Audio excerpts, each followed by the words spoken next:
So, hi guys! Magluluto tayo ngayon ng spaghetti. Charon. Nilagyan ko na siya ng giniling. Next natin ay hotdog. So, ayan na siya. So, guys, nilagay na natin ang sibuyas at saka ang bawang. Next natin ang carrot. So, guys, nilagay na natin ang carrot. So, yun na guys. Nilagay ko na yung spaghetti sauce. Tapos guys, ilagay na natin tong condensed milk. Favorite nila to. Sobrang gusto nilang matamis na spaghetti. Tapos si Erwin, favorite niya. Tapos, isunod na natin ang evap.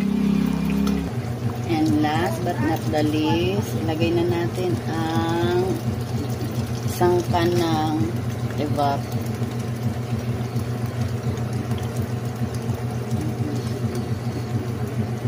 Kasi gusto na maraming sauce. Yung magka-separate ba yung sauce at saka ng pasta.